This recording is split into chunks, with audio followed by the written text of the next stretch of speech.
Dans les vastes plaines du Botswana, sous le ciel bleu infini qui veille sur la terre des Bangwaketse, Asani, Kike et Nefertiti se tiennent en présence de Tebogang Ratchosa, la régente visionnaire et pionnière dans le combat pour l'indépendance et la justice sociale.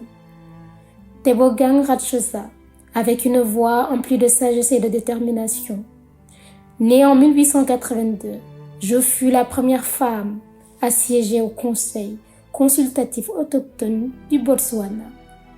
Mon rôle n'était pas seulement de gouverner, mais aussi de protéger et de préserver l'intégrité de notre terre contre les ambitions coloniales.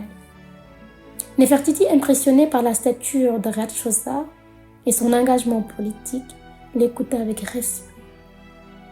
Tebogang Ratchosa, mon mandat en tant que Mauswar Lady des Bangwaketse de 1924 à 1928 fut une période de défis constants. J'ai ouvertement critiqué la menace de l'annexion de nos terres au Bechuanaland par l'Union sud-africaine, me battant pour notre autonomie et notre droit à l'autodétermination. Asani, inspirée par la force et la perspicacité de la reine Ratchosa, admire son courage. Tebogang Ratchosa.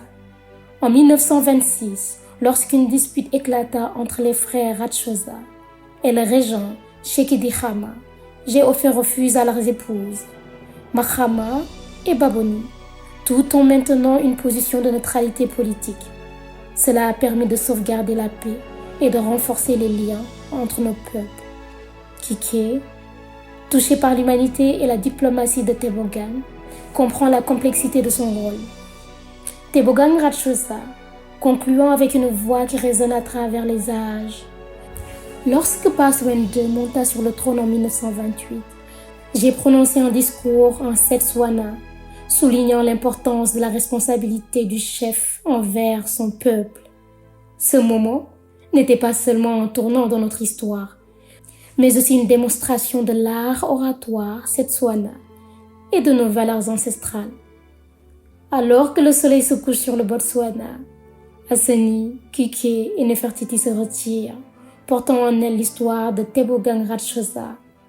Sa vie, marquée par la lutte pour l'indépendance, la justice sociale et la sagesse, reste un phare d'inspiration.